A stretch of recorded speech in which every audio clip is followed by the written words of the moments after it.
What's going on, everybody? Yeah, another good evening.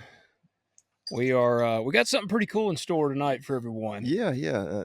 Let's make two guest episodes in a row. That's a pretty good run for us. We're on a streak now. We are on a streak, and I think we got another one coming even after this. So we're like on fire right My now. Lord, yeah. So, Yeah.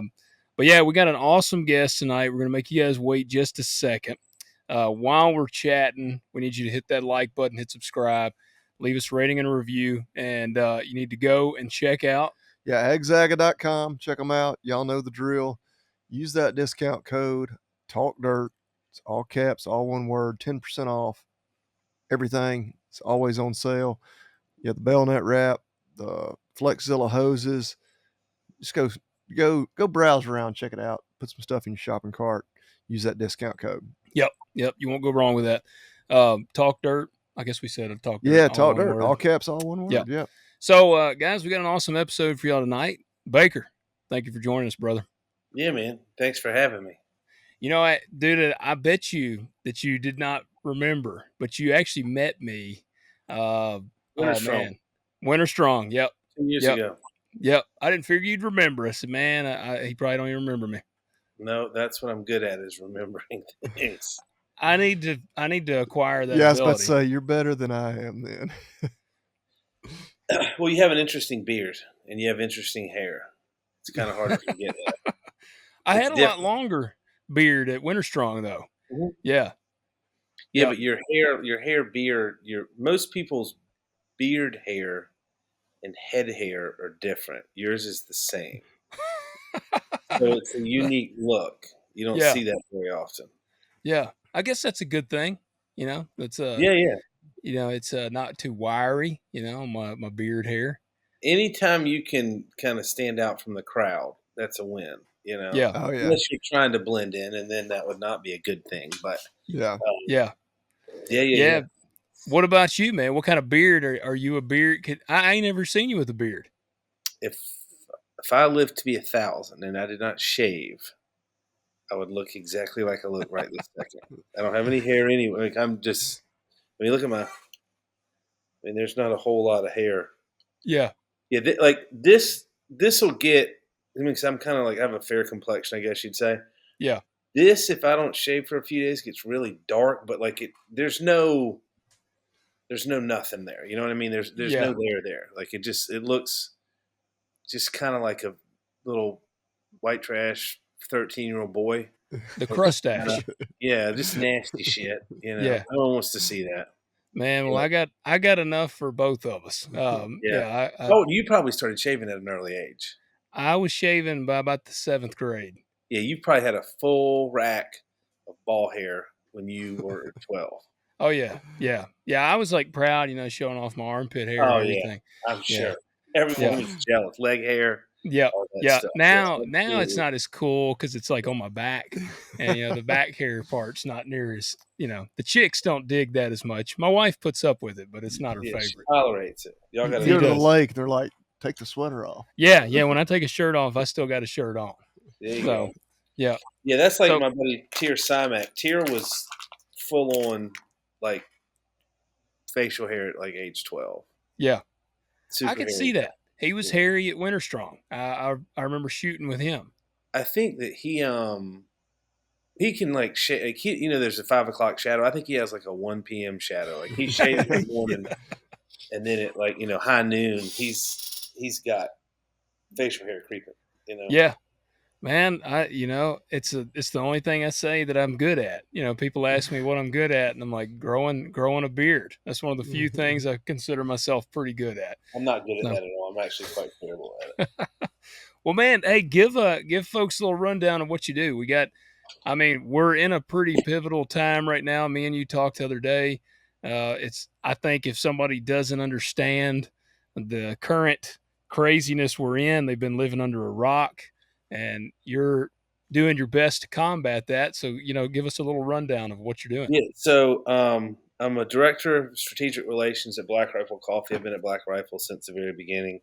I'm a partner and co-founder at KillCliff. I'm a partner at a company in Nashville called Outsider, and an investor in Figure AI and another company called ProTech. And then I'm just this week doing my first investment in some oil and gas stuff out in Texas. It's Westfield Energy Fund with some partners of mine in Midland, Texas. So I do all kinds of stuff. And then lately, my focus has been political consulting. We've been doing a lot of that. Yeah. And we started a organization called Vote For, the number 4, voteforamerica.org.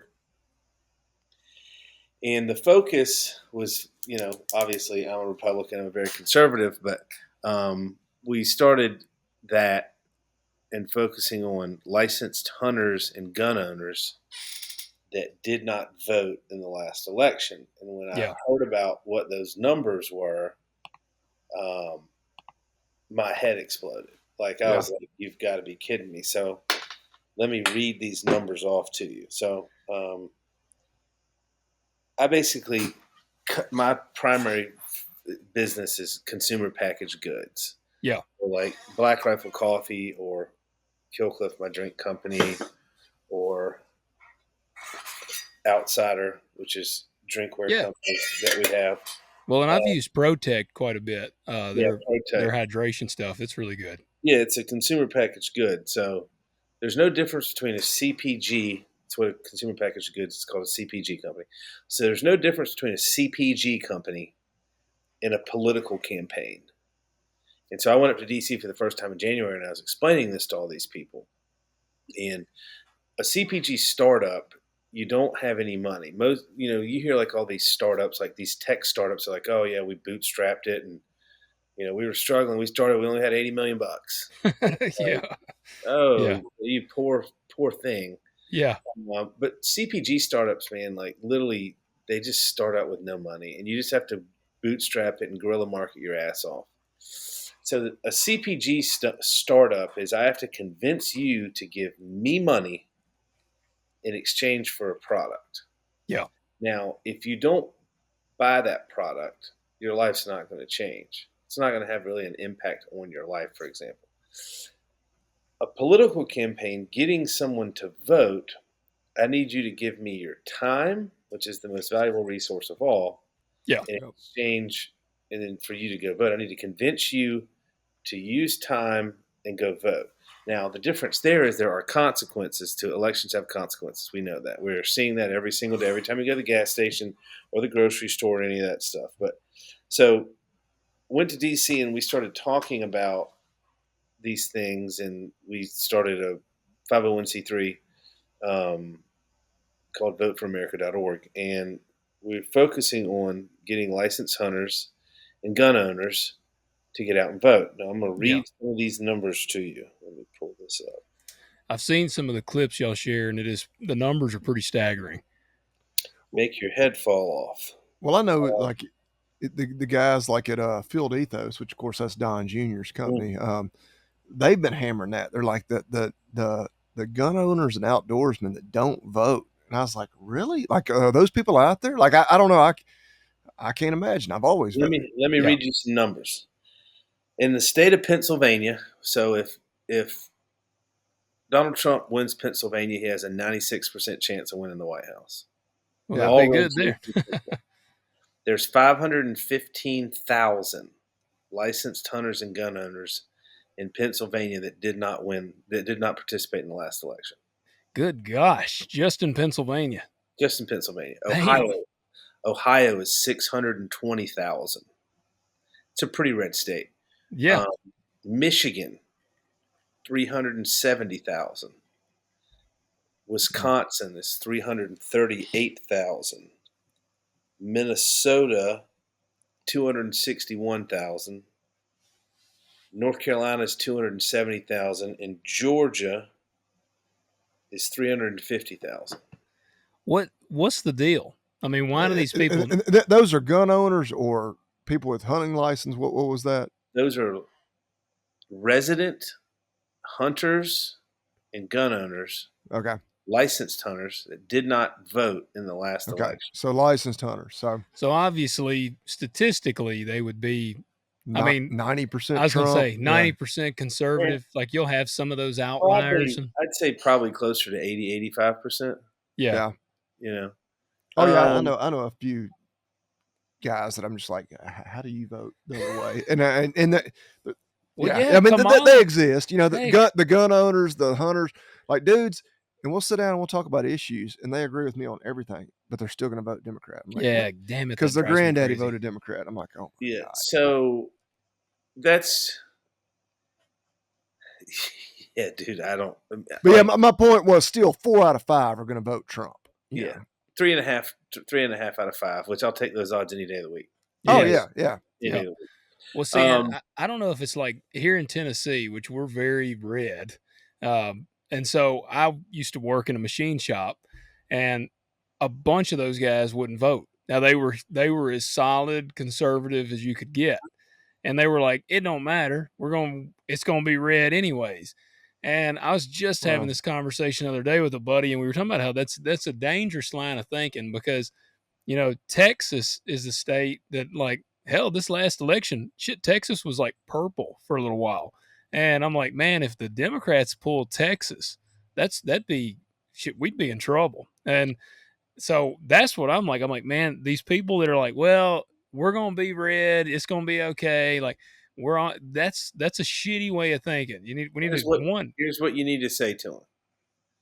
Ask them if they believe in ballot harvesting and that they tried to steal the election in 2020. Ask them that. They're going to say, "Goddamn right, they did." Yep. And so here's how you defend that. If you don't vote, that means that your vote, is up to be stolen. Oh, The only way to guarantee that your vote's not getting stolen is to go vote. Because if you don't vote, they can somehow manipulate the system Yeah. and take your vote take your vote from the registration rolls and vote on your behalf. And the only way to combat that is to vote yourself. And that's Yeah. just if one of my friends said that to me, this is honest to Christ what my response to them would be. Are you a piece of shit?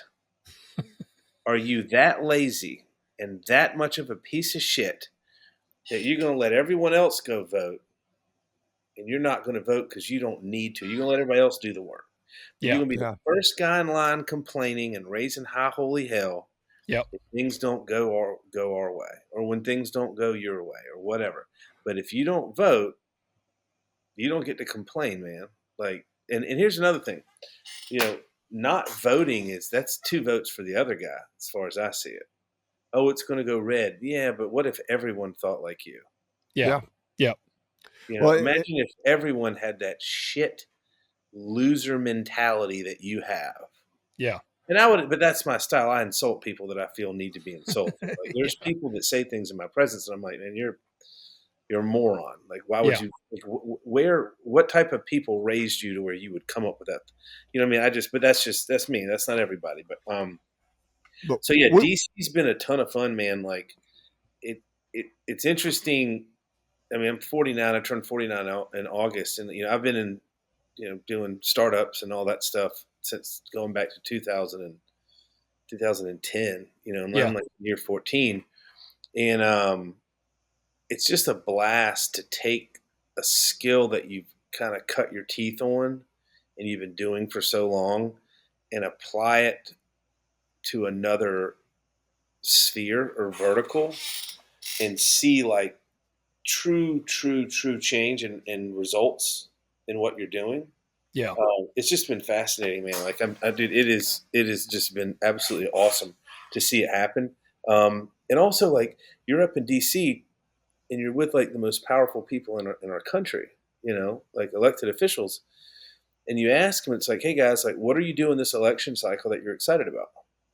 Like, there has to be something that Yeah. you guys are doing that you're fired up about, and they don't have an answer. They just kind of look at you like you're like, well, we don't, huh? It's like, well, I mean, you've lost the last 3 elections. What, like, what do you? Surely you got a rabbit up your head or a trick up your sleeve. Yeah. No. So you just kind of point things out, holes in the game, and it's also a super valuable learning experience. It's good to get other people's perspectives on things. Like, you farm, right? Yep. Like, I guarantee you, if you were to fish out the opinion of someone that has nothing to do with farming and ran some issues and problems by them you were having, I'm sure they could probably be like, hey man, you ever thought about looking at it this way? Yeah. It would totally change the way you do certain things. So That's what we're doing up there. It's super awesome. Two of my partners are 20-year apiece DC guys. My other buddy Jason that I work with does the same thing I do. Kind of builds ecosystems, which is what I'm like an ecosystem architect, I guess. And it's just been awesome, man. It's the most fun I've had working in a decade. Yeah. Maybe 5 years, but it's super cool, man. That's a crazy world. The Oh Washington gosh. world, that's a different beast. They're the dumbest bastards in our country. The reason that they're politicians and staffers and stuff and bureaucrats is because they don't possess the faculties to go out and work in the private sector. They're too Yeah. stupid. Yeah. Like Yeah. literally, when you hear all these crazy conspiracy theories, like the government this, the government that, there's no one in the government smart enough to do anything. They're Yeah. legitimately dumb. Yeah. I, Now I, there's big corporations that are behind the scenes pulling a lot of strings, but like government officials, elected officials, they're incredibly stupid people. Yeah. well, I mean, they're just in many ways bought and paid for puppets for that big money that's behind them. Dude, I sent my wife. Let me read you this. I sent my wife. So my wife has owned a CrossFit affiliate for 15 years, and truly is passionate about CrossFit and health and wellness. And it's Yeah. not like one of those CrossFit gyms where like they're you know douchey, for lack of a better phrase. They truly have a remarkable, phenomenal community. They're all best friends. They Yeah. hang out, they drink, shit like that. They have a good time. They party together. But they truly are passionate about exercise physiology and health and wellness. And she's super excited about the whole Make America Healthy Again, which is what Yeah. Yeah. RFK Jr. is pushing. And I just kind of came across this. Um, Here it is. The the biggest recipients of pharma money from 1990 to 2024. You ready? Mitt Romney, 3.4 million, number 5. Kamala Harris, 4.2 million. Oh shit. Hillary Clinton, 4.6 million. Barack Obama, $6 million. Joe Biden, 9 million. So it's just climb the ladder. The further it goes, the more money they're pumping to them. Yeah, big pharma. I mean, that you look at, like, I don't know if you guys watch football or whatever, but like, watch any TV, all the commercials that you see are big pharma Oh commercials. yeah. Yep. Yeah. You can't, Hey, which is I weird because you can't go to the store and buy that stuff. You need a prescription. yeah. Exactly. You know what I Well, mean? it tickles me. I was listening to that Callie and Casey Means. Are you Yeah, familiar with that them? All Melissa's right. been talking about them. That I got somebody sent me their interview with and Tucker Carlson when he had them on the show. Yeah, It's a great episode, and it will blow your mind on just how shitty our food is and different things like that. But man, they got to talking about how big pharma is pumping. I mean, Coca-Cola is one of the sponsors of like the Heart Association. Like, Oh yeah. you got these huge corporations, and what supposedly is determining our health standards in the country. You got freaking sugar companies, Coke companies, like these are the people pumping the money into these, and then you wonder Oh yeah. why don't we get why can't we trust anything that comes out on. I mean, hell, look, you can go back to the food pyramid. What was meat was like at the bottom, they bread was like at didn't. the top. The thing about the food pyramid was they excluded all the data from the third world countries. Yeah, And the thing about the third world countries is they didn't have any preservatives. Like they're not fat. yeah, Like I've been to Central America, I think 44 times. You don't see fat people down there, man. yeah, And like Melissa and I go to Europe twice a year, and like, dude, like I'm 5'10", like 235 pounds, man. Like I'm a dense dude, and like, listen, I can be the biggest piece of shit in the world when it comes to just like vegging out on food and stuff. yeah, Like if I'm like not training for anything or like I'm not motivated or I'm on vacation, it's like, yeah, I'll have 2 chocolate croissants and yeah. then, and then I'll have coffee and then I'll get a donut. And like, you just eat like a pig over there, candy and shit that I normally wouldn't eat here. And like in Europe, like they're not allowed to have more than 5 ingredients in anything. Really? Oh yeah, dude. So like like in Italy, like you go to Italy, you eat like pounds and pounds of pasta. and you don't feel like a piece of shit afterwards. You know, like in Yeah. America, like if you eat a pizza, like I can eat a pizza. It's easy. Oh It's yeah. delicious. Yeah. Pizza's awesome. Yeah. Um, but then you feel like an absolute tub of shit.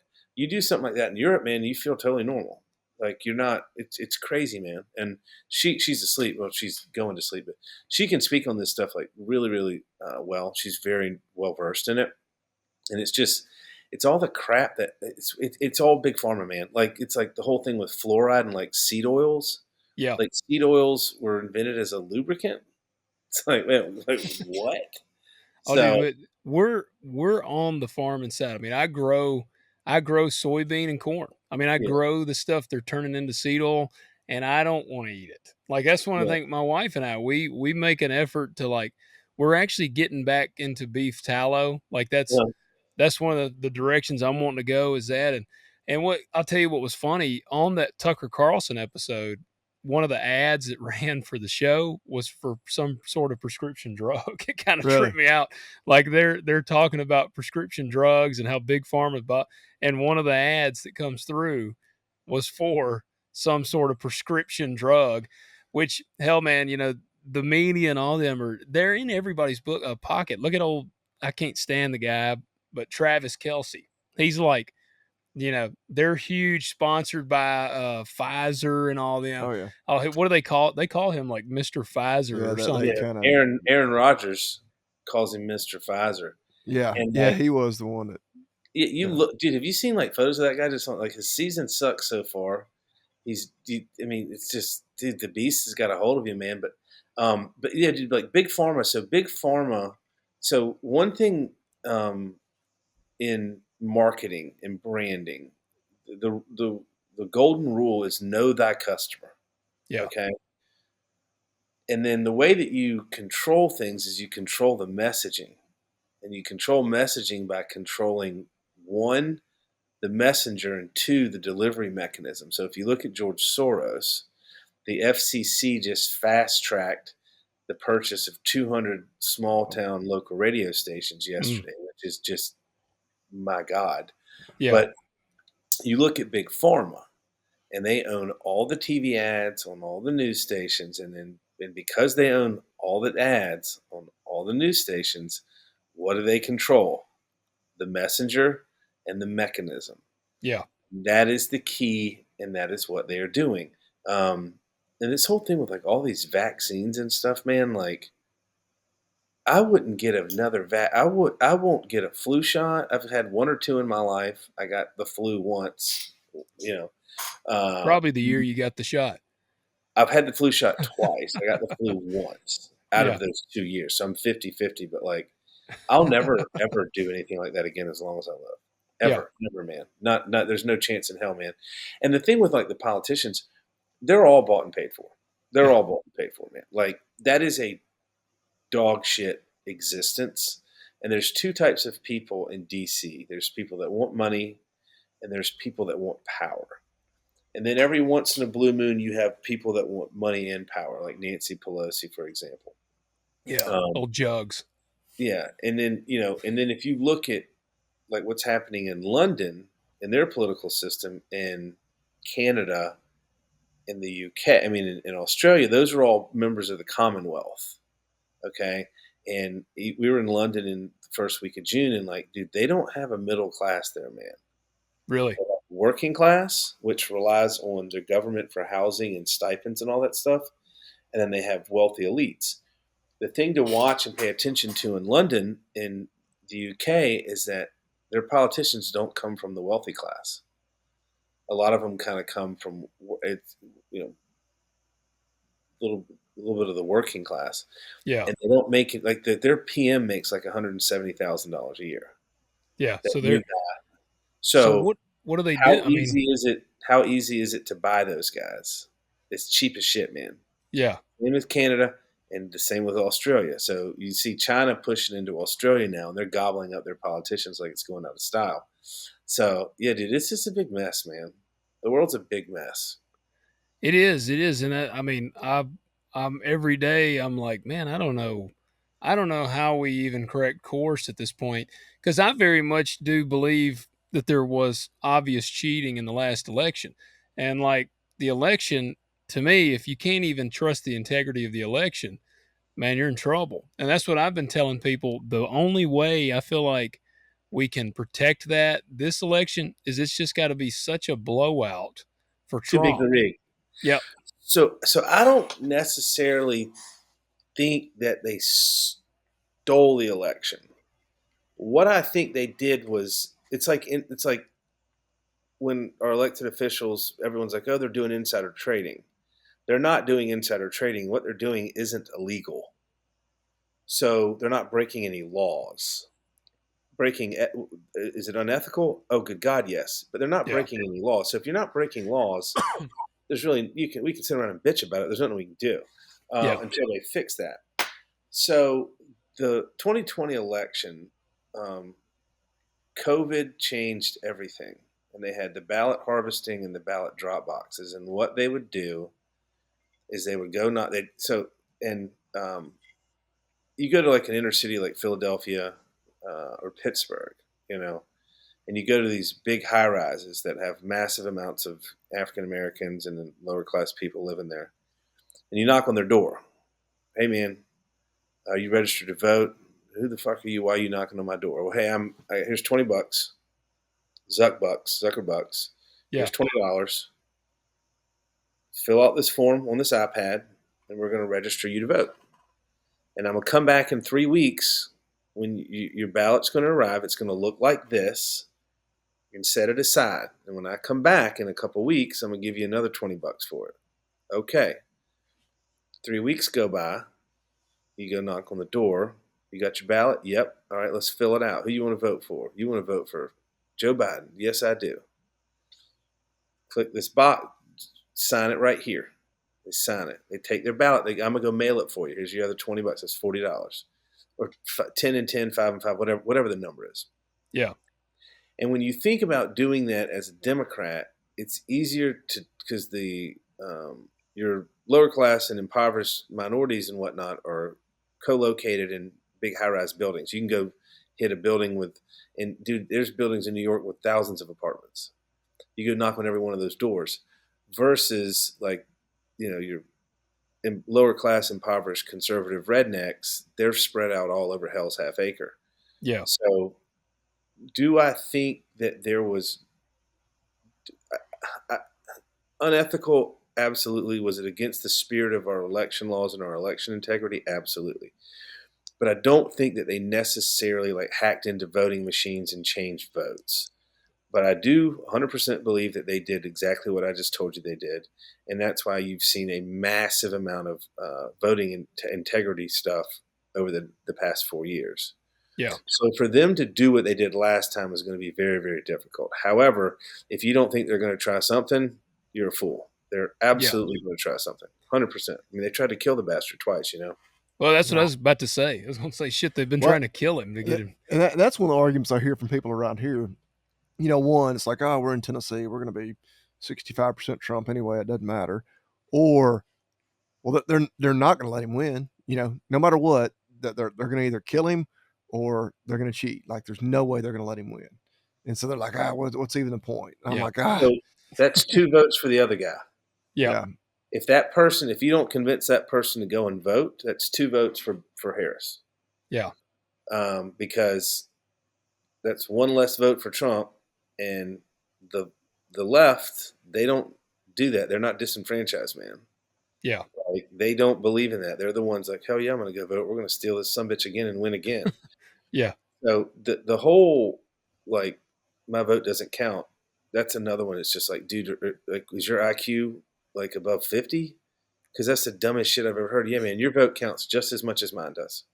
Yeah. And for you to sit here and say your vote doesn't count, that's bullshit. And if you say, oh, they're going to do it anyway, well, do you believe that if it's too big to rig, that's a viable solution? Absolutely. So then why are you going to sit your piece of shit ass on the couch while the rest of everyone, all of us, go vote? Get your ass up, go fucking vote. Yeah. That's what I would do. That's how I'd handle that. Yeah. But no, dude, I get it. Like, a lot of people, man, they truly believe that, man. A lot of people, they're not talking shit, man. Like, they think that they're going to steal the election. They're going to put in power whoever they want. And these people, they don't feel like their vote matters, man. And if you want to guarantee that Kamala Harris wins, don't vote. That's Yeah. like, I guarantee you, you're helping them. You're not helping us. Oh yeah, That's man. That my push on that. dude. Yeah, I couldn't agree more. And that's where in the farming community, well, I feel like we're pretty good about voting. Like you talked to a lot of farmers, and man, it was pretty overwhelming. To the point I've seen some really stupid shit online. I remember back when Trump won in 2016. Uh, oh man, it was funny as shit. This guy on Facebook, which social media can be just an absolute cesspool, and Absolutely. after he won, farmers, it came out that like 80 something percent of farmers voted for Trump, maybe Right. even closer to 90. It was huge, one sided. And this moron, one of our local, we're right outside of Memphis, and Memphis had put up like a thing about Trump winning. And this dude comments on it, and he said, "I hope every farmer in America goes broke." And I commented, I'm like, "Do you understand the stupidity to what you're saying? Like, like you hope every person that's growing the damn food that you eat, like for the clothes you wear, and all these things, you hope that these people all go broke. Like that's how stupid these people are." There's a part of me, a very small part of me, that wants all of these people to get what they wish for. Yeah, Like there's some of these people that like just say and want this insane stuff, and it's just like, you know what, man? Sometimes you get what you wish for, and like you think it can get way worse. Like, I mean, we prices are really, really bad. Housing is a absolute nightmare. It's a nightmare housing market right now. But it can get way worse. I'm yeah, talking way worse. Like, you hadn't seen how bad it can be. So, yeah, the people, the challenge is to, for everyone listening, find one person that did not vote in the last election. And I can assure you, you have already spoken to someone today that didn't vote in the last election. And you have to drag their ass to the poll. You have to. You got to make it too big to rig. It's important. It yeah. matters. Like every vote matters. That's the challenge, man. Find one person. Find that one person that didn't vote. Shit, drive their ass to the poll. You know, early voting. You know, oh, I don't want to wait in line, dude. Go to early voting. There's not lines. Well, Drag that your was ass up there. one Super one thing I simple. was thinking earlier when you talking about your time. I have never voted on election day.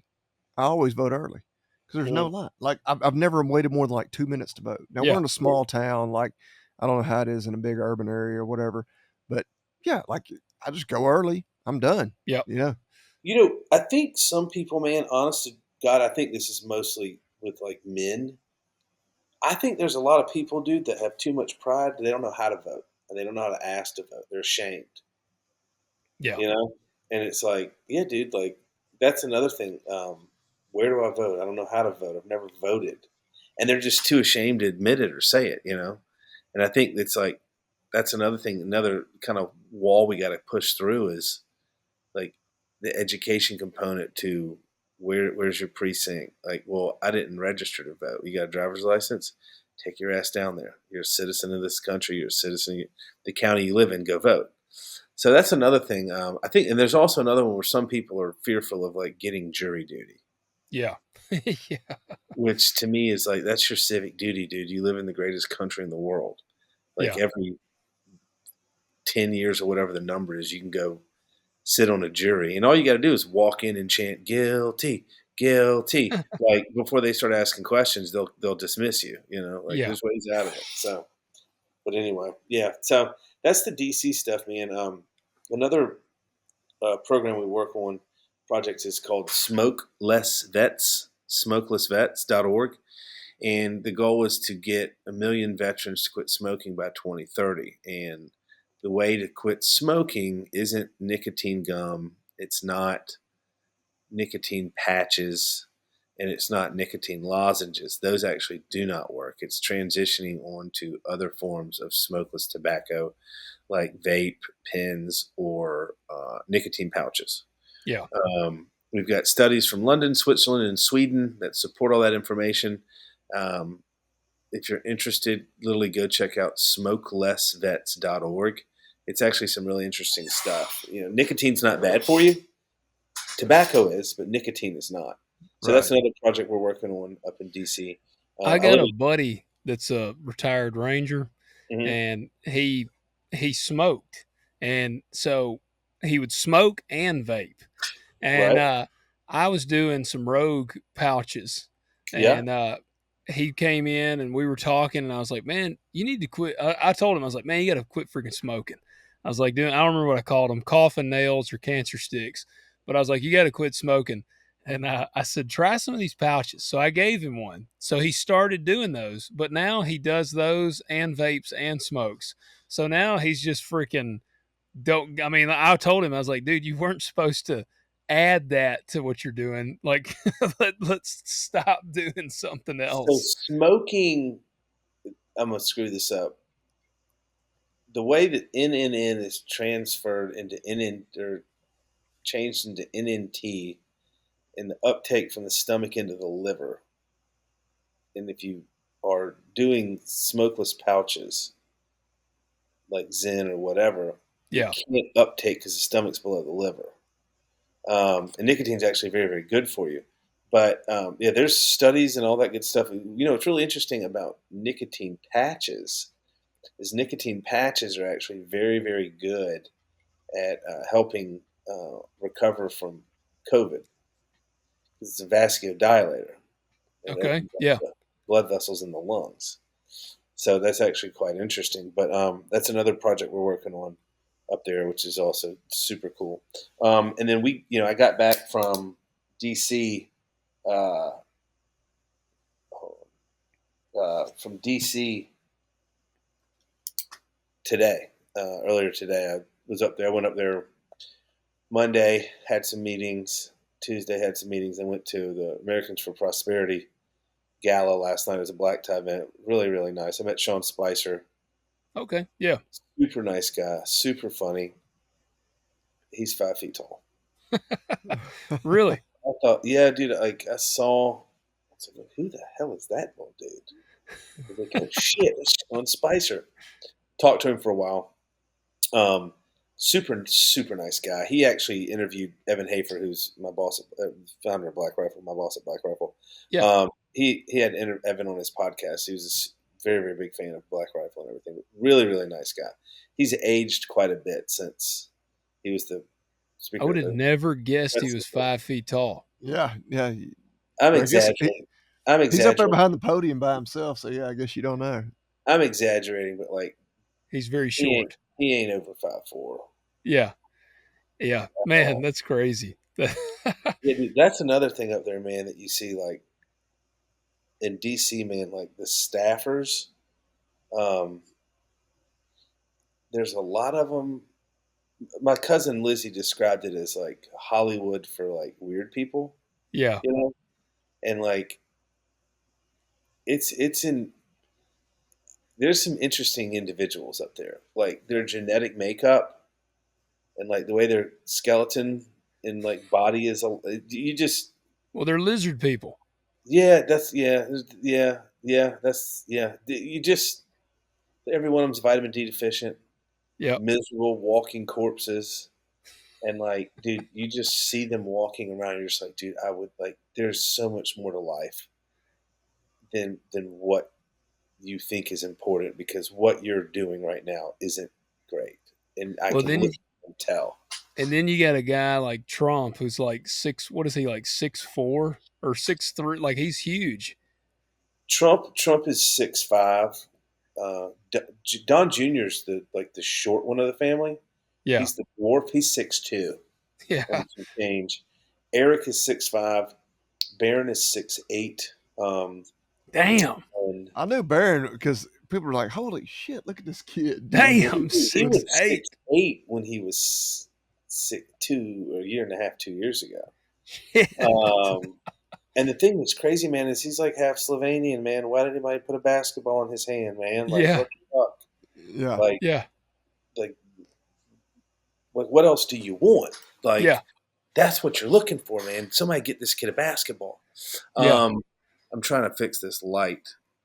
You're good. Hey, I wanted to ask you Yeah, something that's on my mind, especially with your background. yeah. Something we're seeing more and more on the ag side. I mean, our commodity prices are terrible, and a lot of guys are trying to get away from being so reliant on that.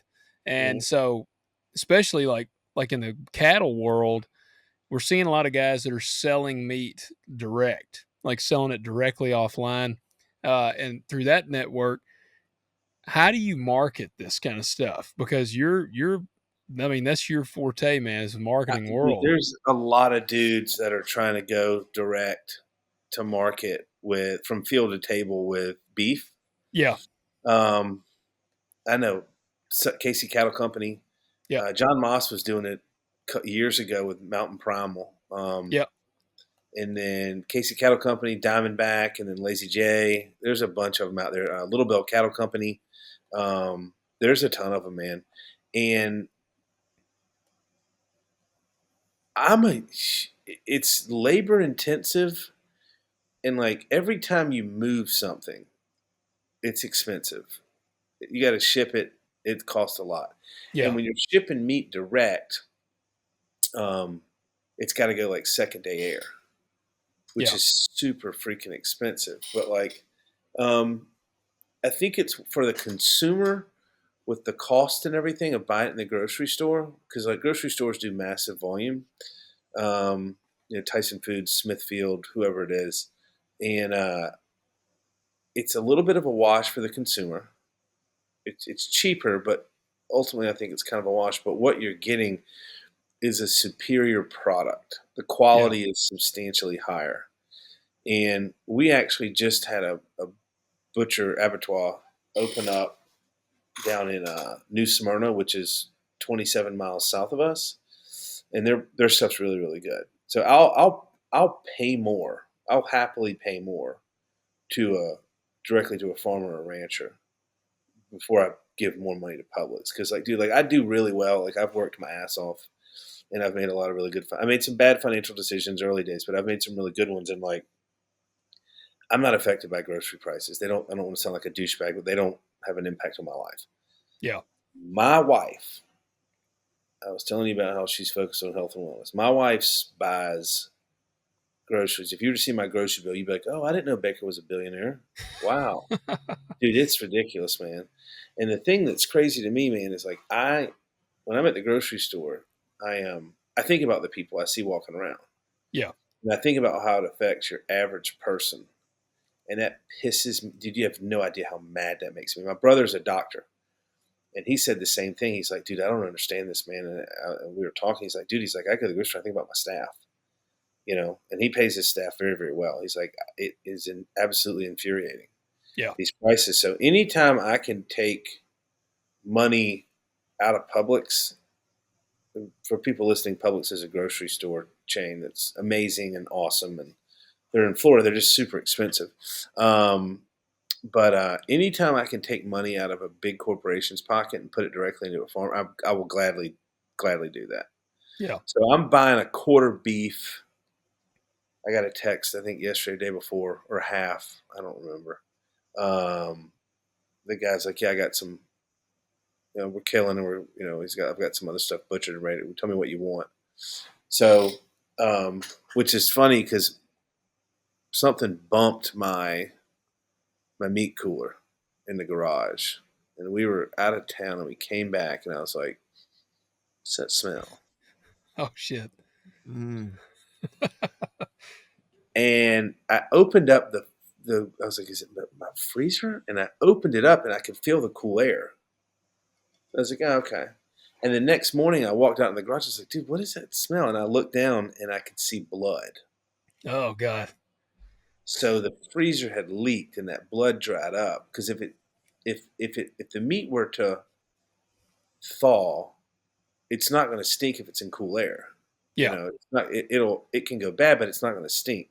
But dried blood starts to smell like ass. And I Yeah. was like, man, I just lost about 60 pounds of elk meat. Yeah. And I was a little bit bummed about it. And then I thought, you know what, man?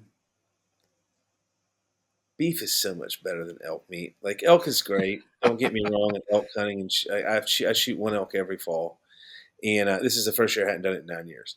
I'm going after whitetail, all big whitetail this year. But I was like, you know what, man, I'm gonna go buy from Josh Baker, Diamond B. He's out of Florida, which that's where I live. Yeah. I was like, I'm gonna get a half a beef or a quarter beef from him. Just because elk's cool and fun, and you take picture and you post it on social media, like, oh, I killed this elk, and this is the food, and it's like, that's gay as hell, man. I'm gonna go buy a fucking ribeye. Yeah. You know what looks cool? A ribeye. You know. Dude, So Hey, you're preaching to the choir right here. you are. yeah, But I will be in Wyoming next week chasing elk. Yeah. So I'm yeah, on dude. both sides of that equation. I think it's gonna be. I mean, I think it's a great season so far. I mean, um, just with all the rain and the weather and all that stuff, like Yeah. so you should have like some really good horn development. Um, Dude, my buddy just killed the biggest, most badass whitetail that I've ever seen in Kansas. Colin Jones from Field Ethos. Oh yeah, Um, I saw the pictures. Yeah. Dude, like for what I look for in a big whitetail, it's like, my God, Yeah. what Yeah. is that, dude? What is that? That's what I go for is but you are 100% hitting the nail on the head. Because Beef. we love to hunt and we love wild game, but we talk about the same thing. It's like, all these people are like, oh, I'm eating all organic and it's, and I'm like, well, actually that deer was out there eating GMO soybeans. But, Yeah, Yeah. absolutely. you can Yeah, tell yourself that. But like, yeah. now at the end of like, I love a good venison tenderloin, but a beef ribeye, It's so yeah, much better. you're It's so not much beating that. better. Like I Anyone that says they truly, truly love whitetail is a liar. It ain't that good. Like, dude, I shoot tons of deer, like tons of deer every year at our farm in Georgia. Like, I love deer hunting. I love managing for whitetail. I love managing for big bucks. I love supplementing food, like protein supplementation, all that stuff. Like, I totally love it. It's so much fun to me, and it's fun building mineral sites. Dicalcium phosphate and all that. I love doing all that, yeah. and I like watching having a massive impact on the overall health of the deer herd. I also like to shoot them, Yeah. and that might sound sick and perverted, but I enjoy hunting. I like shooting deer. I like shooting elk. I like shooting mule deer. I'll shoot a pig. Yeah. Everyone talks about an ethical shot. There ain't an ethical shot on a pig. If I see its ass, I'm shooting it in the ass. Yeah. If I see its ear, I'm shooting it in the ear. I don't care if it's a pig. But I am going to do one thing this year with a really nice, healthy whitetail that I've never done. So, you shoot a whitetail, you throw it in the back of the truck, take it to the processor. You're not in a hurry. An elk, you shoot an elk, you get to it, you take your photos, you gut it instantly.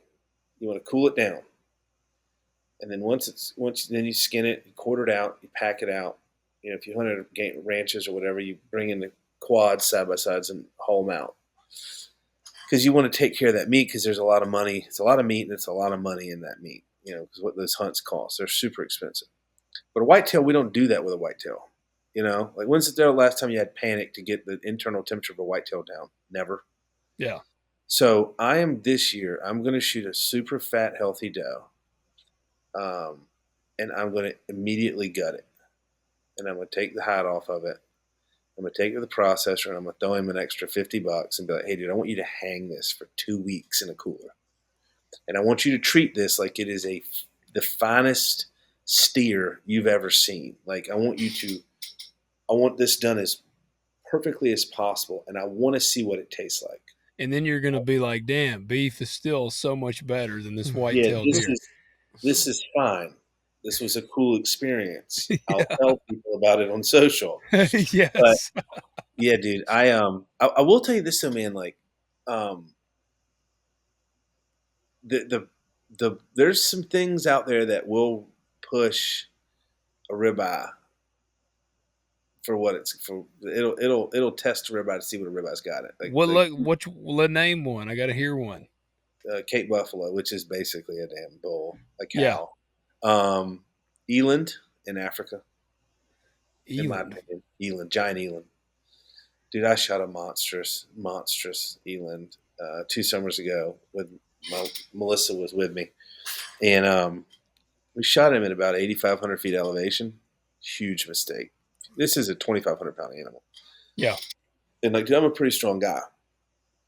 You know, if you go to Winter Strong and you're built like us, you're pretty damn. You know how to move weight around. Yeah. And like, dude, you can't move it for a photo. You just got to kind of stand there next to it, you know. But that eland is absolutely fantastic. Impala schnitzel is fantastic. Kudu is is a phenomenal meat. The stuff in Africa, man, it's like really. I mean, it's hard. You can't beat a ribeye, but there's some stuff in Africa that'll push it. Moose is pretty good, but doesn't push. And Axis can be really really fantastic. I want to say I've heard people talk about how good Axis was. Yeah. Well, Well, Axis is it's more pink. Axis is like a cross between pork and beef. It's yeah. kind of it's pink. It's like if we were to rip out a hind quarter of everything in North America, you'd be like, what is that? But that's an Yeah. Axis. Super good. Yeah. Well, hey, I tell you, it's funny. I had a buddy that, because I've never elk hunted, I've always just whitetail hunted here in Tennessee. Yeah. And I had a buddy that killed a really great bull, and I was congratulating him, doing the whole thing. You know, yeah, he put up his picture of his badass bull, and uh, I was like, man, that's awesome. I said, I'm gonna have to try it at some point. And he said, have you ever had elk? I said, no. And, you know, I see Joe Rogan and them all freak out about elk, and so the guy was like, I'm gonna send you some backstrap, and I'm gonna send you some ground. And so I was like, all right, yeah, I'll try it. So he sent it, and he sent me the backstrap was cut into like medallions, Yeah. and so I cooked them like I would, you know, deer backstrap or whatever. And I did immediately notice. I mean, they were good, but they were tough. They had no fat. You know, it was so Yeah. freaking lean. It. I was eating it, and I was like, you know, I'm very appreciative of this, but and it's good. But I'm like, a beef steak would beat the shit out of this elk. So Like, the best time to hunt elk is during the rut, and dude, it is absolutely bonkers. So the past 2 years, I've hunted at Deseret. That's where Joe Rogan hunts, Cam Hain hunts, and all those guys. It's a 250,000 acre ranch out in Utah, and it's like it's like $20,000 a tag, yeah, and some people talk shit like, "Oh, it must be nice." It's like, listen, man, you will learn more about elk hunting hanging out there for a week and chasing elk because your interactions, 10, 20 interactions a day, yeah, the elk are everywhere. You just learn so much; it's phenomenal. But um, and it's heavily managed population. Like, dude, they do a fantastic job, man. It's an amazing experience.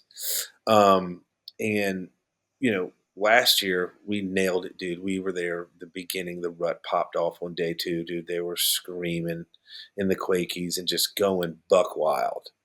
And you're just like, fuck, yes. Like when you have elk bugling as loud as they can from 20 yards away, and you feel that in your body. It's like when a turkey drums yeah, and you can feel it. It's similar to that, but way louder. yeah. Um, you got to keep in mind, man, like they're ruddy ass bulls, and dude, I hate to say this out loud, that meat sucks. Yeah. It's nasty. I shot one in New Mexico 4 years ago, and that's the nastiest shit I've ever eaten, dude. Yeah. It was, All the bucks that I've killed, because I try to, I'm real particular of the bucks that I kill mhm, here. And in a lot of years I end up just killing a couple of does because yeah, I'll pass on most all the bucks. And I've killed some really nice bucks, and the meat is terrible. Yeah, I'm like, man, you know, the backstrap, I even had, like, I would be pumped about the backstrap. The backstrap would be tough as shit. Like, I remember eating some of it, and I'm like, man, what a damn disappointment. But now I've had some doe meat. Does are good. You know, I yeah, love a good doe. But yeah, dude. I listen, man. If it's a buck, I donate the meat. I shoot the bucks because they got big horns on them. Like you that's trophy hunter, man, you trophy hunting bastard.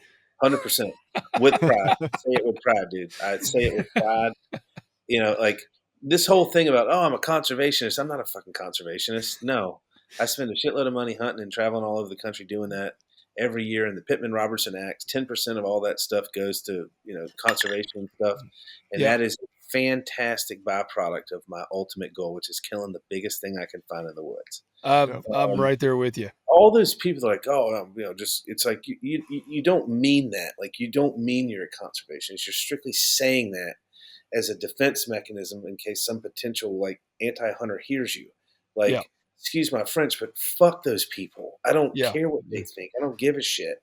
I know Yeah. more about deer and elk and pigs and bears than those people will ever know. I've Yeah. hunted on 4 continents. I know more. I've known and have done more for wild animal populations than all those people combined. And Yeah. I'm a nobody, Well, Um, it's this weird. They've emotionalized. I don't even know if that's a word, but it's they've called emotionalized. It's called charismatic megafauna.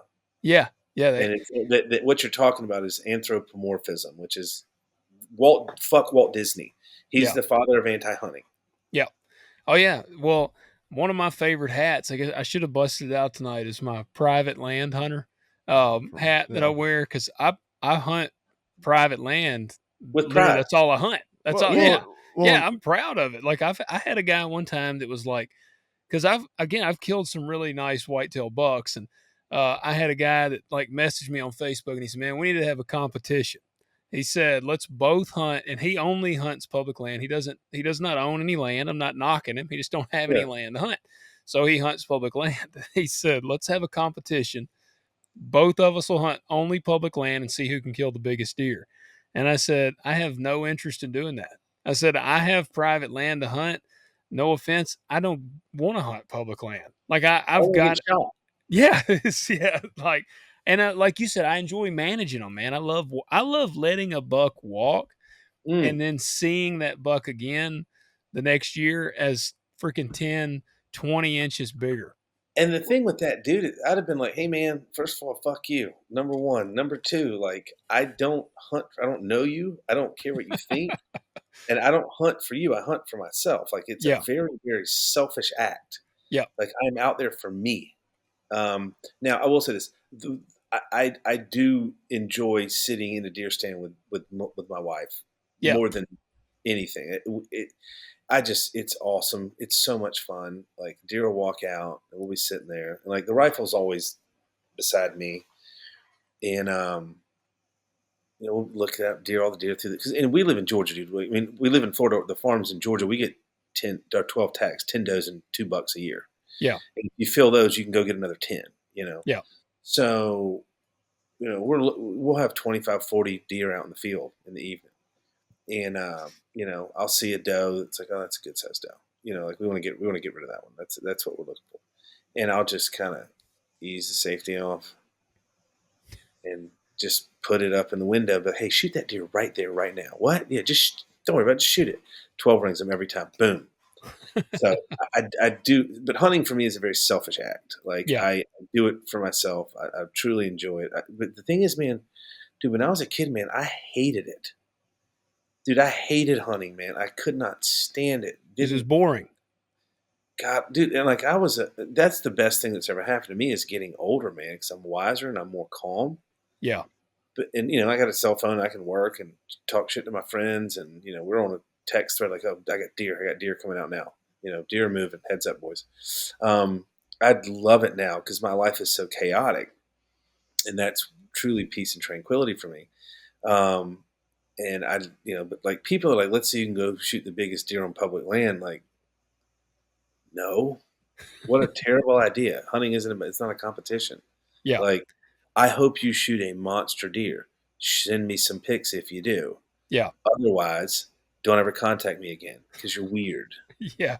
Well, You that know? I compete pretty much with myself. That was always Yeah. my thing. I was like, I want to shoot. I always was trying to kill a buck larger than my previous buck. That was kind of Yeah. my goal.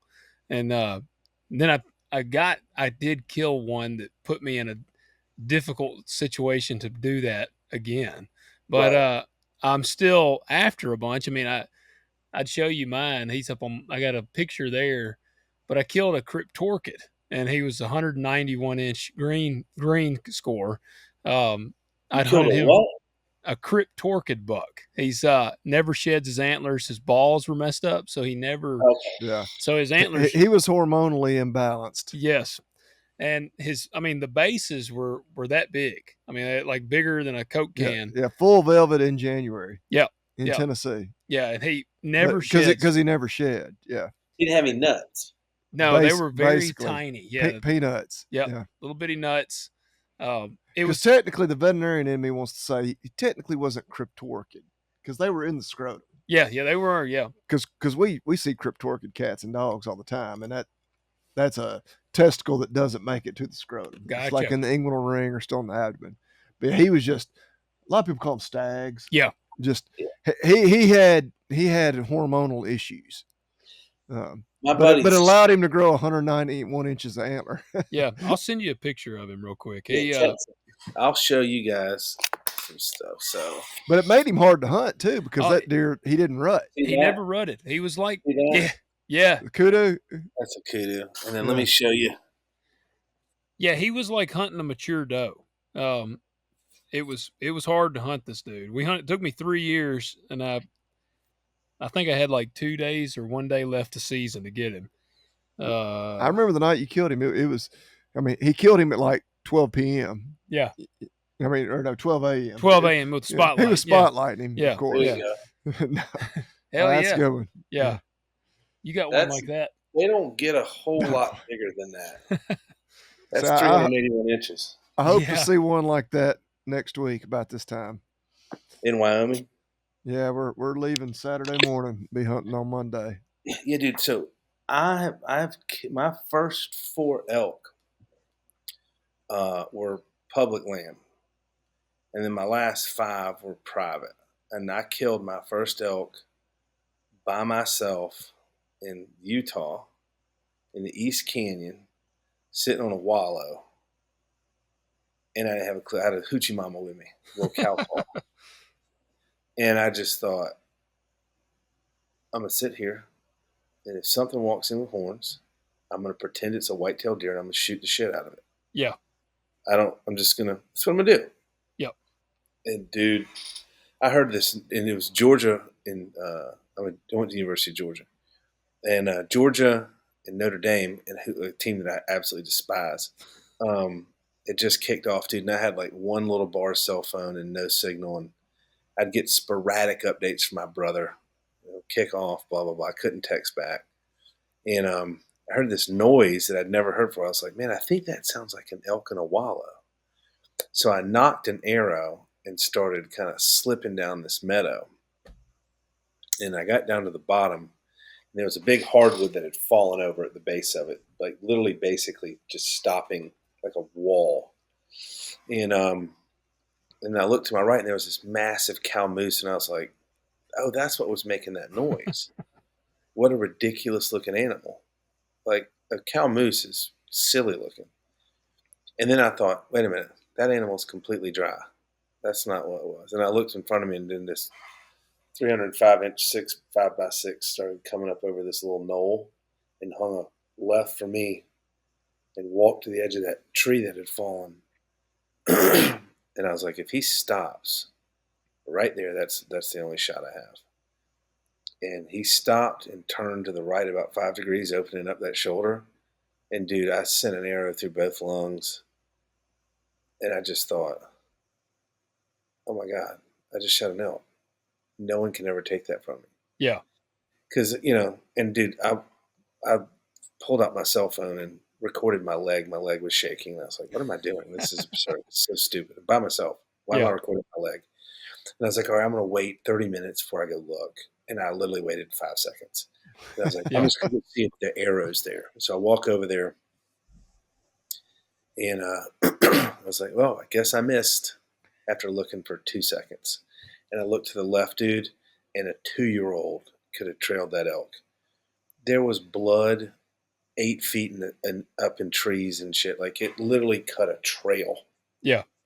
Through the woods. A 2-year-old could have tracked that thing. Like, it was bananas, dude. And I remember finding it, and like, it went 85 yards, and I was just like, because, dude, I grew up in Savannah, Georgia. That's where I'm from, born and raised. And like, I remember Mutual of Omaha and stuff, in like Africa, and like me growing up as a kid, like, dude, I always wanted to hunt Africa. Now I've hunted Africa a dozen times, but like that was my calling, was going to the dark continent. And Yeah. then, which requires no skill. It just requires a checkbook. That's all it is. Yeah. And like I kind of figured that place out pretty quickly. And like, and I met a dude in Africa in 2014 that was a Mormon guy from Utah. He's like, yeah, dude, come to the East Canyon next year. I'll give you some spots. So I, got a non-resident archery any elk license for like $393 and went and shot an elk. But it's the Southerners, like, I think, it's like, you want to go to Africa, you want to go out west and hunt elk or something, and like, to finally do it, because you don't know, man. Like, what's the barrier to entry? It's the unknown. Yeah. Why don't you vote? I don't know how to. Why didn't you ask? Because I'm a dumb white dude that's from the South that has too much pride, like we Yeah. all do. Yeah. I'm not asking for help. Fuck that. And finally, someone just kind of gave me like just the cliff notes of how to go elk hunting. I was like, shit, I think I can do that. And I went and did it, man. And then I was just like, this is really easy. And then the next year, we were in the Selway Bitterroot up in Idaho. Shot one the next morning. First morning, so my first elk I killed first day. My second bull I killed first morning at 7:15 in the morning, 7:45 in the morning. My third elk I killed first morning. My fourth elk I killed first morning. Damn. All bulls. Well, you And were then, spoiled, man. You got ruined. dude, no, I have a golden horseshoe up my ass when it comes to elk. Like, I'm not kidding. I swear to you, like I've never had like continuous luck or like a streak like I have with elk hunting. Yeah. Now, the past few years, I've gone to some super nice places, which makes it easier. But like, I've done the hard thing, and I've done the easy thing, and I've done the cheap thing, and I've done the really, really expensive thing. And the one thing I learned, dude, is if you can find elk, they're super easy to kill. They're really easy to kill. Like, now, you can make it hard. You can. You can make it as hard as you want.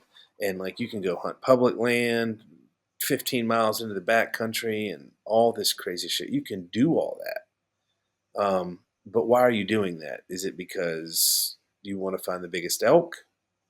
Or is it because you want to tell people I was going to how say for hard the it was? clout, man, for the Yeah. clout. Yeah. Yeah. So for me, it's like, it's like I kind of get to this point in life where it's like, to hell with all the bullshit. Um, like, I want to go deer hunting. I want to kill a big buck. So I'm going to hunt with Stephen West, November the 7th, like 2 days after the election day. Yeah. And we were talking the other day. He's like, you bringing your bow? I was like, no, why would I bring my bow? He's like, well, I thought you wanted, I was like, no, dude, I'm coming to Texas to kill like a really, really big deer with you. And the easiest way to do that is to use a rifle. Yes. Yeah. He goes, it's a really good way to think about it. I was like, yeah, dude. And like, here's the deal. I'm not looking for like the adventure or any of that shit. Like, I'm coming to shoot a big deer. Yeah. If we do that the first morning, I will be very happy. If we do it on the last morning, I'll be very happy. He's like, well, if we, shoot one on like the third day or something, like, what do you do? I was like, I'm going to look for arrowheads for 3 days straight. Non-sunrise, because I'd rather find arrowheads and go hunting, honestly. That's my favorite thing in the world. That is my favorite thing on this planet to do, is look for arrowheads. But yeah, man, like, and then I was talking to Buddy like about fishing and stuff, and it's like, I'm never fly fishing again. He's like, why? I was like, because it's dumb. He said, what do you mean? I was like, well, if you want to go catch fish, you think it's easier to do it on a fly or conventional setup? He's like, conventional. I was like, so why do fly rods exist? It's so some asshole can sit around and talk about gear. It's gear queers. I swear to you, man. It's what gear queers want to do. They want to talk about shit, and they want to tie a fly and cast and go change their shirt because it matches the fly. And I'm not going to criticize someone for doing that, but I'm not doing that anymore. Yeah. I'm not playing those games. Well, Would you dude, kill that on public or private? I killed it on private land. yeah. Like, I don't, You know, bow or rifle, shot it with a rifle, I right in the think heart. about hell, the old grandfather Fred Bear, man, that dude used to hunt in like a plaid shirt and blue jeans. you Dude, know, Brian Broderick, who owns Day Six Gear Arrows, yeah, um, Brian's probably killed, I think 41 Pope and Young bucks in his life, yeah, and I think 20 of them were in jeans and a flannel shirt with a trad bow in a yeah, tree. You know, so the whole thing about like camo, it's all some of the science, yeah, but it's like it's all bullshit, man. Like it's wind and yeah. scent. You're a vet, right? Yeah, Okay. Where'd you go to vet school? Tennessee, Okay. Where'd you go to undergrad? UT Martin. Okay, because I hate Tennessee. Like I really Well, that's just what don't. I said. Yeah, I heard you say UGA. You gonna be in Tuscaloosa this weekend? No, I'm gonna be in front of my TV screaming, and yelling at my television set. Oh, Um, but what was I? What was I saying? yeah, you asked if I was a vet. Talking about the camo. The wind and yeah, Oh yeah, so camo, like human, we shed VOCs, volatile organic compounds, and that is how animals find us and locate us and whatnot. And like they don't care if you've been there. Like you hear people say, "Oh man, I put on that scent killer and the deer walked right over my foot tracks getting to the stand." Well, you walked into the stand 2 hours before. He knew you had been there. He just knew that you weren't there anymore. He didn't care. yeah, And 95% of all VOCs that humans shed comes from our mouth. All right. And the only thing that matters is scent control. Like if you're still and you control your scent, or the wind's in your favor, your your chances of success are like 95%. Versus the greatest camo pattern in the history of the world, and you got less than favorable wind, and you can be still, but it's wind, dude. It's scent. Like especially Western hunters, man. Like, oh, they have this full Sitka system, dude. The last one, two, three, the last four elk I killed, I was not wearing any camo. well, what's his name? Donnie. Oh shit, the guy that he Donnie hunts. Vincent. Donnie Vincent. That dude, I don't think I've ever seen him wear camo. No, but that dude walks around the woods. I don't know if he hunts or just does photo shoots. I know Donnie's a friend. I've never seen a person that had more photos taken of them in the woods than Donnie Vincent. This is true. He does take a lot of pictures in the woods. Good looking guy. It's Yeah. If I like how looked many like kids? him, I might get my picture taken in the woods. Yeah, dude. I don't like getting my photo taken. Oh, I look like a thumb, man. That is me. See that? That's what I look like. That's what I look like. But hey, did you get the picture I sent you? oh, I did. I was Check it showing out. you. Check it out. That's the only kind of picture I like.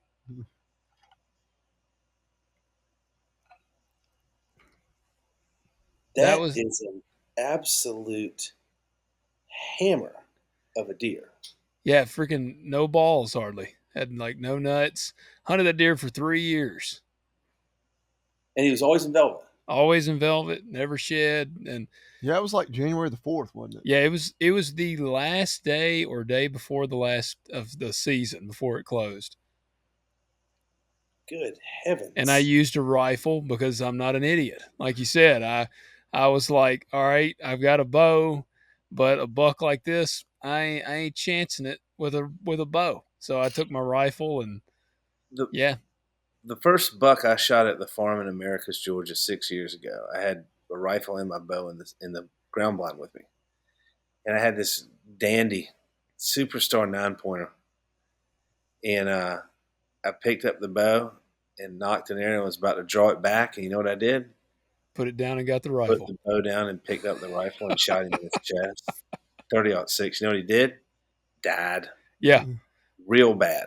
yeah, Um, Yeah, dude. Like I've shot a fair amount of does, and I've shot a ton of stuff in Africa with a bow. yeah, But yeah, man. Like I just and I think it's interesting. Like the people I know that make the the highest frequency of shit shots with a bow are the dudes that shoot the most.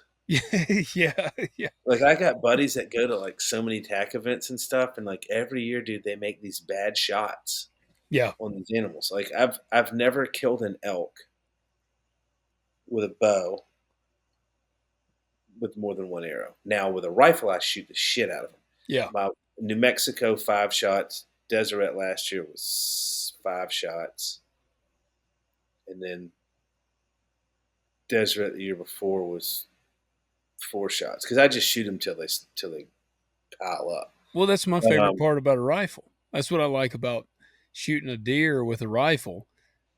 99% of the deer that I've killed, that buck I sent you, I shot him and he literally fell in his tracks. High shoulder. Yep. High shoulder. High shoulder. It drops them every time, man. And I that's love it. 99% of the deer. Like, and I've made, because I have made bad shots. When I've made bad shots, I end up having to track them. But like, you know, hell, and a lot of times I don't have time to go track them. Like I got buddies that'll bow hunt in the morning, and I mean, look, I'm not shitting on it. Like I'm gonna probably bow hunt some this year, but like if I'm gonna bow hunt, I have to set aside like, all right, I might need fucking 8 hours to go track this deer, you know, like so I got to set that side of time or that time aside for 100%, that. man. Absolutely. Yeah, no, bow hunting's awesome, man. It's fun. I like it. It's just a lot of shit carrying around the stand. You got to climb up, pull the bow up, all this crazy shit, man.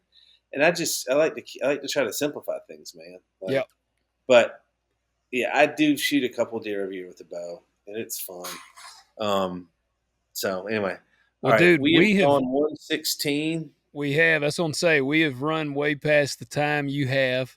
No, I'm good, man. That's great. I really enjoyed it, man. Well, give us a little rundown. Tell people where they can check out what you're doing, and give one more little shout out to Vote for America. Yeah. So if you want to see what I'm doing, I spend most of my time on Twitter. Baker B Leavitt is my Twitter handle. I talk a lot of shit on Twitter. I just insult people. That's what Bobby Lee likes. He likes the Twitter sphere. It's fun. And then my Instagram is Black Baker, my middle name, and then my first name, Black Baker. And then Vote for America is Vote for America. 2024, I think. But just go check out the website, vote the number 4 America.org, and make sure you're registered to vote. You'd be shocked at the number of people that click on that thing like, yeah, I'm registered to vote, and they click on it and they check out they're not registered or there's something wrong with their voter registration. So confirm your voter registration. And then vote the number 4 America 2024 is the Vote for America Instagram account. Okay. I'm gonna put that. I'll put that in our description below. Now, something real quick also before we check out smokelessvets.org too. Okay. Smokeless Vets. Before we close, something we like to do. We like to highlight American-made company or product at the end of every episode because we just we just love America. And so we're going to put you on the spot. But first, here we go. We got to cue up our man. All right. Let me start off with 2 words. Made in America. 2 words, man. Made in America. From the Commander-in-Chief. What would you? We're going to put you on the spot. Joe Biden?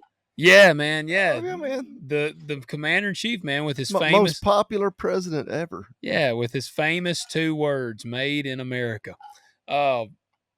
What's your company or product that's made in USA that you could put your stamp of approval on? There's Kifaru. Great company. Yep. I should be able to rattle these off. Made in America, dude. Like, just ferret out like a local farmer and rancher. You know, if you're listening, just Google like quarter beef or a half beef near me or something like that, and just see what you can scrounge up. Also, local farmers markets. You know, like, because that's the thing. Like, you'd be shocked at how much more expensive vegetables are today than they were pre-COVID. Because, like, listen, man, if you think that the U.S. government wants you healthy, happy, and fit, you're an idiot. They want you fat and they want you sick. Because when you're fat and you're sick, you rely on pharmaceuticals. And like, you're honestly, easier to control. I ultimately think that they're trying to eradicate the middle class. Because when you have a working class that is relying on the government for goods and services, you can control those people. It's ultimately it's a control thing. And like I'm not a conspiracy theorist. Like you heard me give my take on the election. I said I didn't think they stole it. I think they basically found a bunch of loopholes and exploited it. So I don't really buy into a lot of conspiracy stuff. But you give a conspiracy theory about 3 weeks, and normally it turns out to be 100% true. Yeah. So I ultimately think we're going through like an experiment now where they're just trying to wrestle control, and they're trying to control as much stuff. Like, look at the number of vaccines they're giving. Hepatitis B vaccines to newborn babies. You get hepatitis B from intravenous drug use, needles, and sex. Yeah. Little kids, that's not Weren't something you they. doing that at 2 or newborn? Come Yeah, on. yeah, oh, yeah. I mean, I was playing with my wiener at 2, but it was because you're grabbing whatever you can grab. But Yeah. yeah. So Kifaru, great packs. Aaron Snyder's a very very close friend of mine. I had him on my Well, other show that he used to do. He was awesome. done a lot of work with Kifaru over the years. They make a great product. Um, but yeah, dude, go like be selfish for once and go splurge and buy a quarter beef or something like that from a local farmer and rancher Yeah. and just enjoy yourself. Because Yep. here's the deal, man. We only get one turn on this thing, man. Like that's it. Yeah. So kind of you need to take care of yourself and you need to be happy because if you're happy, you can accomplish a lot more than if you're unhappy. Yeah. For sure. For Yeah. sure. Well, Baker, man, we really appreciate your time, man. One It's been one other awesome. thing, I want to recommend a book. Okay. So I was on a dove hunt in Midland, Texas, first weekend in September. I go down there every year. With the ProTech guys and our primary investors are friends of mine that live there. They're Midland. I was telling you about Westwind Energy Fund, that oil and gas stuff I'm investing in. That's those guys. So Gotcha. um, one of Tim Duba's buddies is this former SEAL, and we were talking. I was like, "Are you Jewish?" He's like, "Yeah." I was like, "You look Jewish." 60% of my neighborhood is Orthodox Jew Yeah. here in Florida. And we were just chatting about stuff, and we got on the subject of Israel. And we were talking about books and what I'm reading, and all this stuff. He's like, "Listen, man, there's this book called Rise and Kill First, and it's a thick book, and it's about the history of like Mossad and the Israeli intelligence and like how their assassinations and all that stuff. Every single chapter should be its own Hollywood movie." Really. Yeah, dude. So like, I was in DC the past 2 nights, and I don't really drink much anymore. Not like I used to. Like I think I had 3 drinks the whole time I was there. Um, and I got back to my hotel early both nights, and I was like, God damn it, I forgot that book, and I'm so pissed off because all I want to do is lay in bed and read that book. Yeah. Dude, Rise and Kill First. It is absolutely awesome. Well, I'll definitely check that out. I'll Yeah. check that out. I made a note here, wrote that down. Easy Uh, read. It's not complicated. It's just, dude. Listen, man. You talk about diplomacy and violence is never the answer, and that's what our politicians and journalists say. It's because they're a bunch of fucking pussies and never been punched in the mouth. And my position is the only emotion that actually solves anything in this world is rage. Rage is the only emotion that will actually affect things. Like love doesn't. You're not gonna like love something. Rage, you accomplish a lot with rage. yeah. So but like you hear people talk about like diplomacy and this and that, and like the Israelis are like, man, fuck that. We're gonna go kill these bastards. And it just all like the stuff they've done, like like with the pagers and stuff over in Saw that Lebanon. Yeah. bombing. Yeah, the bombs. Yeah, And making them then like explode. do you recall they took out an Iranian guy in Tehran not long ago, like maybe a month or so, month and a half ago? There was a bomb. They blew up an Iranian leader I in think so.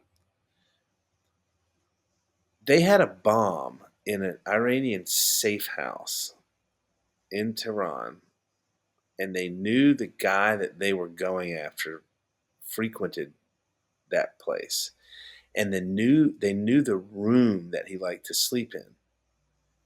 They planted that bomb 2 years ago. Jeez, dang. Yeah. And then, like some of the other stories they talk about in that book I was mentioning, Rise and Kill First, like they just started buying and starting companies, man. Like they bought a shipping company, a Middle Eastern shipping company, because they knew one day they'd need one, and sure as hell they did. Um, dude, they've been at there, dude. It is so freaking good, man. Like I cannot recommend that book enough. You're just kind of like, what, dude? This is crazy. So anyway, Well, I gotta. we'll I'm gonna go get in bed and read my book for an hour, and then I'm gonna fall asleep. But yeah, dude, guys, thanks for having me. I really appreciate it. And I've got some other buddies I'm gonna send your way that are like Jason's gonna be great. I think you talked to Jason I Wilson. did. Yeah, he was awesome. He was awesome. You So ever heard for like a sure. Spanish woman that talks Spanish real fast, like Yeah, and they yeah. just that's Jason, but he's a dude that speaks English. Yeah. There you go. Yeah. Well, hey, stick around for just a second. Yeah. Hold on. All right. Before we wrap up, go check out agzaga.com. Yeah. Like we say, y'all know the drill. Agzaga.com. Check out all the good stuff. Just browse around, fill that shopping cart up. Use the discount code. Get your 10% off. Talk dirt, all caps, all one word. Y'all do it. Do that. And guys, we ask that you hit that like button, leave us a rating and review. Go check out voteforamerica.org, and don't be a douche and just go freaking vote. Yeah. I mean, vote and vote vote, the smart way. That's what I'm gonna say. You need to vote for. Yeah. So, all right, guys, we will catch y'all next week.